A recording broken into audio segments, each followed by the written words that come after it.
अस्सलाम वालेकुम, मैं हूं आरिफ काज़मी और आप देख रहे हैं सच टेलीविज़न का डिजिटल प्लेटफॉर्म। हमारे इन व्लॉग्स में अमूमन मशरिक़ी वस्ता की सूरत हाल के हवाले से बात की जाती है, लेकिन इन दिनों में चूँकि जनूबी एशिया के अंदर जो सूरत हाल है वो काफ़ी संजीदा नौयत की सूरत हाल है, लिहाजा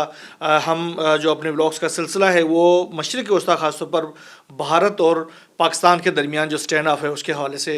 जो ख़बरें हैं, तज्ज़िये हैं, उसके हवाले से बात करते हैं। ख़ास तौर पर जो पहलगाम का जो वाक़या है उसके बाद से दोनों ममालिक के दरमियान कशीदगी दिन ब दिन, रोज़ ब रोज़, लम्हा ब लम्हा उसमें इजाफ़ा होता जा रहा है। दोनों ममालिक जो है कहीं भी रिस्ट्रेंड करने की तरफ नहीं आ रहे।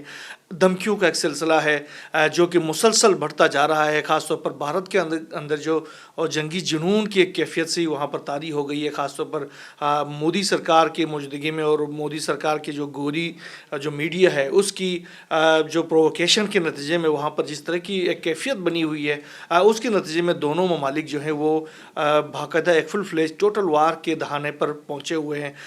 दोनों ममालिक की जानिब से अपने जो फोर्सेस हैं उनकी मूवमेंट शुरू कर दी गई है। मिलिट्री एक्सरसाइजेस का सिलसिला जो है वो शुरू कर दिया गया है। जो सरहदें हैं दोनों ममालिक के दरमियान, वो सरहदें इस वक्त मिलिट्राइज्ड हो चुकी हैं और हर किस्म का जो वेपन्स है वो वहाँ पर पहुँचा हुआ है। इसके साथ साथ जो LOC है जो कि कश्मीर के जो सेक्टर है वहाँ पर जो जो जो सिलसिला लाइन ऑफ कंट्रोल का, वहाँ पर इक्का दुक्का झड़पों का भी सिलसिला जारी है दोनों ममालिक के दरमियान। आज जो इतलात आई हैं उसके में ये कहा गया है कि पाकिस्तान की जानिब से क्वाड कैप्टर जो कि जासूसी की नीयत से भारत से पाकिस्तानी हुदूद के उस पार भेजा गया था, उसको मार गिराया गया है। और ये भी पाकिस्तान के दरमियान की जो फोर्सेस हैं उनकी विजिलेंट जो एक्टिविटीज़ हैं उसके नतीजे में ये कामयाबी मिली है। बिम्बर के जो इलाका है मनावर सेक्टर, वहाँ पर ये क्वाड कैप्टर जो है वो पाकिस्तान के फोर्सेस की जानिब से गिराया गया है। और इसके साथ ही भारत को ये पैगाम भी मिल गया है कि उसके ऊपर जो पाकिस्तान की जो फोर्सेस हैं उनकी नज़रें बड़ी खूब हैं और पाकिस्तान जो है वो हर सेक्टर के ऊपर नज़र रखे हुए, ख़ास तौर पर भारत की जानिब से जिन जिन इलाकों के ऊपर कोई हमला करने की कोशिश की जा सकती है मुस्तकबिल में, अभी तक ऐसी कोई कार्रवाई नहीं हुई है लेकिन कोशिश है भारत की। तो ऐसे तमाम सेक्टर्स के ऊपर पाकिस्तान की जानिब से निगरानी का सिलसिला जो है वो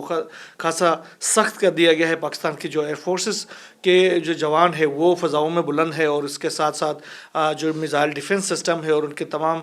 जो आर्सनल्स हैं वो अपने अपने लोकेशंस में उनको इंस्टॉल कर दिए गए हैं। भारत की जानिब से अगर कोई भी मुस्तकबिल में कोई इस तरह का कोई मिस एडवेंचर की जाती है तो इसके नतीजे में पाकिस्तान के अंदर भी बड़ी कैलकुलेटेड किस्म की मल्टीपल टास्क जो कार्रवाइयाँ हैं वो तैयार की गई हैं। भारत के अंदर तकरीबन कोई 150 से 200 से 250 के करीब जो मुख्तलिफ लोकेशंस हैं उनको बाकायदा तौर पर मिसाइलों के ज़रिए लॉक किया गया है और उनको अगर भारत की जानिब से मिस एडवेंचर किया जाता है तो बाकायदा पाकिस्तान की जानिब से ऑफेंसिव शुरू किया जा सकता है और लॉक्ड जो जो जो टारगेट्स हैं उनको निशाना बनाया जा सकता है, जिसके नतीजे में वहाँ पर बड़ी तबाही होगी। इससे पहले भी याद होगा कि पाकिस्तान की जानिब से अभिनंदन समेत जो कार्रवाइयाँ की गई थी वो भारत को बखूबी उसका अंदाज़ा है। तो अब भी भारत की जानिब से अगर पहलगाम का जो फॉल्स फ्लैग ऑपरेशन है उस के बहाने अगर कोई एक्टिविटी की जाती है तो पाकिस्तान की जानिब से इस तरह का करारा जवाब दिया जा सकता है। दूसरी तरफ भारत की जो जो जो फोर्सेस है उन्होंने ये जो फॉल्स फ्लैग ऑपरेशन की नाकामी का जो तमाम तर मालबा है वो अपने नार्दर्न कमान के ऊपर गिरा दिया। उसके साथ ही नार्दर्न कमान के जो कमांडर थे लेफ्टिनेंट जनरल MVS कुमार, उनको बाकायदा तौर पर फारिग कर दिया गया है, जबकि उनकी जगह में जनरल परातक शर्मा को नार्दर्न कमान की जिम्मेदारी सौंप दी गई है। लेफ्टिनेंट जनरल MVS कुमार के हवाले से कहा जा रहा है कि उन्होंने पाकिस्तान के खिलाफ कोई भी मुहिम जोई से इनकार कर दिया था। दूसरी तरफ उसको बुलाया गया है मरकज़ में डीब्रीफिंग के लिए। तो आने वाले दिनों में इस हवाले से भी बड़ी अहम डेवलपमेंट हो सकती है, क्योंकि जो परातक शर्मा है उसको ये जिम्मेदारी दी गई है और वो अब क्या करते हैं तो वो अभी आने वाले दिनों में उसके हवाले से जो भी डेवलपमेंट होगी वो इंशाल्लाह हम आपको शेयर करते रहेंगे। एक और वाक़या हुआ है ख़ास तौर पर ये जो बारामूला का इलाका है वहाँ पर है जापाला ब्रिज। ये इस इलाके में पेट्रोलिंग के दौरान जो सिख इन्फेंट्री है, 13 सिख इन्फेंट्री, उनके जवानों के ऊपर उनके भारत की दूसरी एक फोर्सेस की जानिब से उनको एम्बुश किया गया है, उनके ऊपर फायरिंग की गई है, उनके दरमियान तलक कलामी के बाद एक दूसरे के ऊपर फायरिंग कर दी गई है, जिसके नतीजे में 5 जो सिख एहलकार है वो हलाक हो चुके हैं। जिसके बाद से ये जो 13 सिख लाइट इन्फेंट्री है उसके अंदर बड़ा गम गुस्सा पा जाता है। और ये जो सूरत हाल है, ख़ासतौर पर ये सिख इन्फेंट्री है वो पहले से वल्नरेबल कम्युनिटी है भारत के अंदर। आपको पता है खालिस्तान का जो वहाँ पर नारा लगता रहता है, तो जो सिख जो इन्फेंट्रीज हैं या सिख फोर्सेस हैं उनके अंदर भी भारत के खिलाफ नफरत जो है वो कूट कूट कर भरी हुई है। अब उनके जो एहलकार हैं उनको जिस तरीके से घात लगाकर या उनके ऊपर फायरिंग करके जो उनको हलाक किया गया है, तो उसके नतीजे में जो जो जो उनके अंदर जो गुस्सा है वो एक म्यूटनी की शक्ल इख्तियार कर सकता है। और आने वाले दिनों में भारत की फोर्सेस के अंदर जो एक क्लैश विदिन होगा वो भी बड़ा देखने वाला हो सकता है। इसके साथ ही ख़ास तौर पर इंडिया के लिए जो पाकिस्तान के जो इत्तेहादी हैं, ख़ास तौर पर चाइना और तुर्किया, उसकी जाने से कुछ जो मिलिट्री एड मिल रहा है उसके नतीजे में भारत के अंदर बड़ा वावेला मचा हुआ है। ख़ास तौर पर चाइना की जाने से जो मिसाइल सिस्टम्स पाकिस्तान को प्रोवाइड किए जा रहे हैं उसका और लेकर भारत में जो शोर व गोगा मचा हुआ है उसकी कोई इंतहा नहीं है। कहा जा रहा है कि चीन की जाने से पाकिस्तान को फ़िज़ाई जंग का नक्शा बदल देने वाले तबाहकुन PL-15 जो मिसाइल्स है वो दिए गए हैं, तो ये बड़ा शोर है। इसके साथ साथ जो तुर्किया की जानिब से ये जो कंसाइनमेंट्स आ रही हैं C-130 तैयारों के ज़रिए, तो उसको भी लेकर बड़ा शोर गोगा किया जा रहा है। लेकिन लामाला जब भारत की जानिब से तमाम दुनिया से ये रब्ता किया गया है कि वो उनकी मदद करे और वो पाकिस्तान के ऊपर हमला करना चाहता है और किसके इमा पर करना चाह रहा है, क्यों करना चाह रहा है, ये भी एक बड़ी गेम का हिस्सा है, इंटरनेशनल गेम का हिस्सा है। और ये जो बारामूला का ये जो पहलगाम का जो वाक़ा है वो क्यों क्रिएट किया गया, वो क्यों स्टेज किया गया, इसके पीछे भी बड़ी कहानियां हैं। लामाला हमारी जो पाक फौज के जो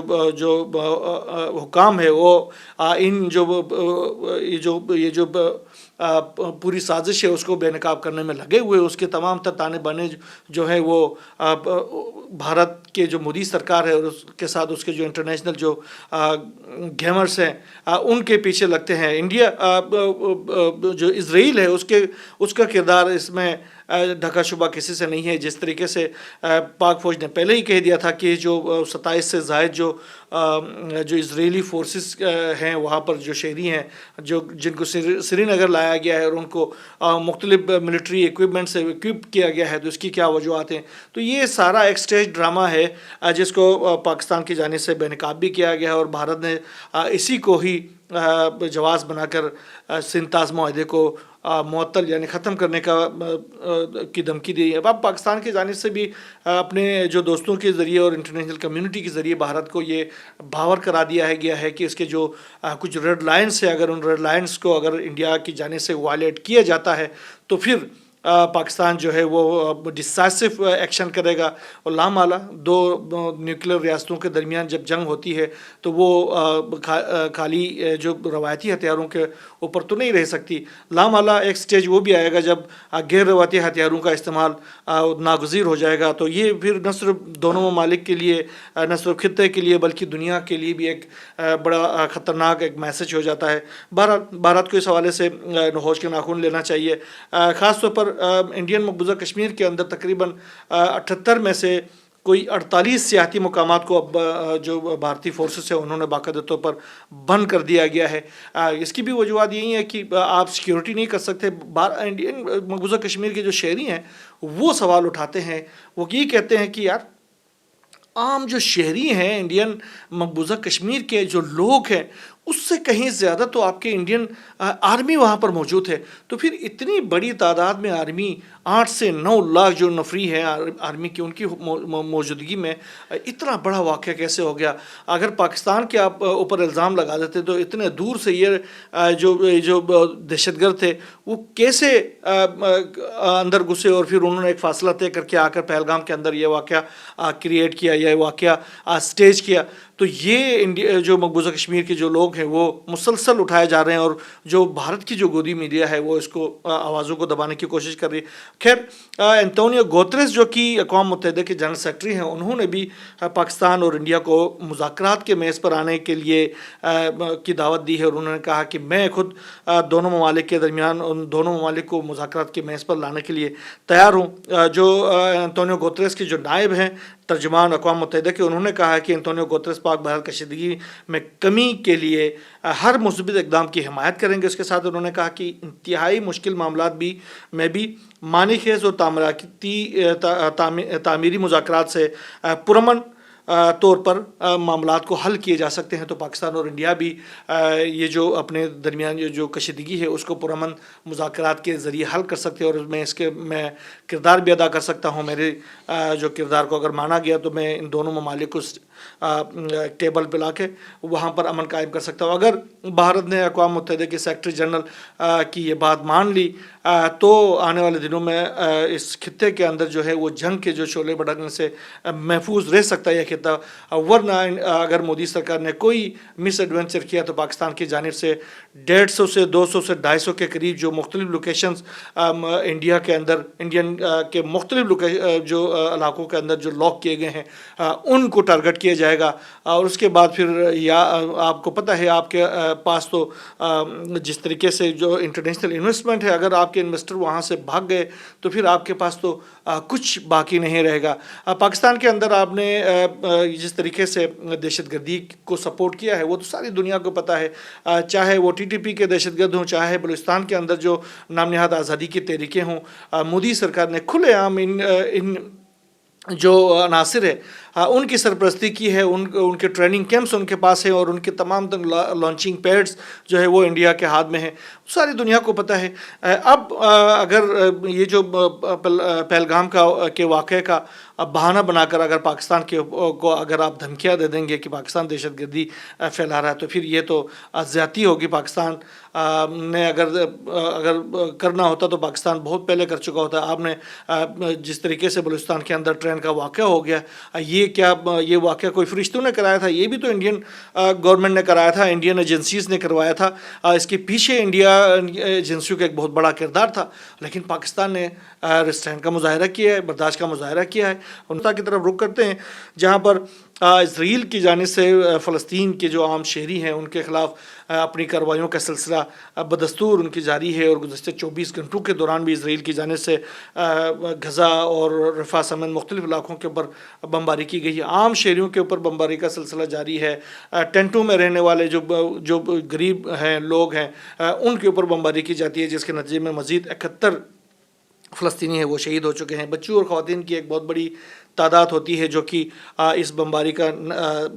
نشانہ بنتی ہے۔ حوثی انصار اللہ فورسز کی جانب سے امریکہ کے جو ڈسٹرائرز موجود ہیں، جو طیارہ بردار جہاز ہے، ان کے خلاف کارروائیاں کی جا رہی ہیں، مسلسل طور پر کارروائیاں کی جا رہی ہیں۔ گزشتہ 24 گھنٹوں کے دوران جو کارروائیاں کی گئی ہیں اس کے نتیجے میں ان کے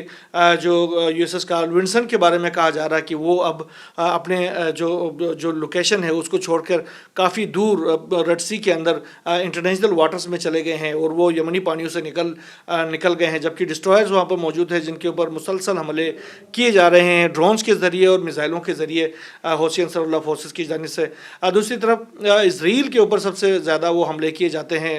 حوثی فورسز کی جانب سے، جس میں تل ابیب سمیت حیفا سمیت مختلف علاقوں کو نشانہ بنایا جاتا ہے۔ گزشتہ روز جو کارروائی کی گئی تھی اس میں اشکلون کو پہلی بار نشانہ بنایا گیا تھا۔ اشکلون بھی نسبتاً ذرا دور بنتا ہے یمن سے،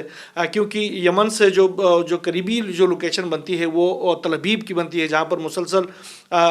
یمن کی جانب سے حملے کیے جاتے ہیں۔ نواتیم کے اوپر جو صحرائے نگیو ہے اس کے اوپر مختلف حملے کیے جاتے ہیں، لیکن گزشتہ روز انہوں نے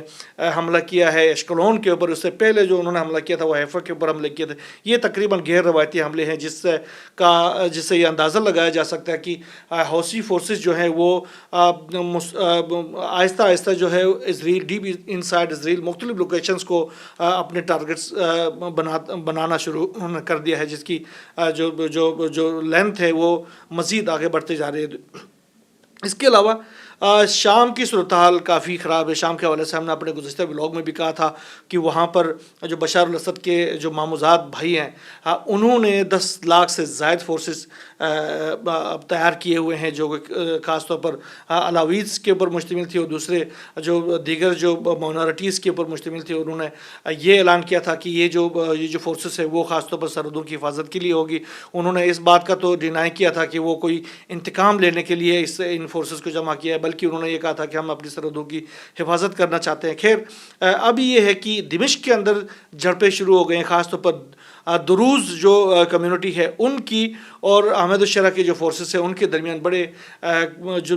سیویئر قسم کے کلیشز ہو رہے ہیں. شام کا علاقہ ہے جرمانہ, وہاں پر جھڑپوں کے نتیجے میں متعدد افراد ہلاک و زخمی ہو چکے ہیں. خبری ذرائع نے یہ بھی کہا ہے کہ دمشق کے جنوب میں واقع شہر جرمانہ میں یہ جو احمد الشرع کے جو فورسز ہیں انہوں نے جو دروز فرقے کے جو لوگ ہیں ان کو بہت زیادہ انہوں نے وہاں پر ان کی ہلاکتیں کی ہیں, ان کو بڑے پیمانے پر ان کا قتل عام کیا ہے, جس کے نتیجے میں وہاں پر بڑی انریسٹ پھیلی ہوئی ہے. ساتھ میں لامعلہ دروز بھی کوشش کر رہے ہیں کہ وہ بھی ٹٹ فار ٹٹ کی کارروائیاں کریں. تو بہرحال یہ جو احمد الشرع صاحب ہیں وہ اسرائیل اور امریکہ کے ساتھ اپنے تعلقات کو وسیع کرنے کے اوپر لگے ہوئے ہیں, اور خود ان کی ریاست کے اندر جو مسلم ہیں یا دیگر فرقے ہیں وہ بڑے عدم تحفظ کا شکار ہے. بہرحال جو بھی اس تمام تر مشرقی وسطیٰ کے خطے سے اور ساتھ ساتھ جنوبی ایشیا کے خطے سے جو بھی صورتحال سامنے آتی رہے گی انشاءاللہ وہ ہم آپ سے شیئر کرتے رہیں گے. رشیا اور یوکرین کے حوالے سے صورتحال یہ ہے کہ رشیا نے یک طرفہ طور پر 3 روزہ جنگ بندی کا اعلان کیا ہے. تو آنے والے دنوں میں اس حوالے سے بھی جو بھی نئی ڈیولپمنٹ سامنے آتی رہے گی انشاءاللہ ہم آپ سے شیئر کرتے رہیں گے. یہاں بس اتنا ہی.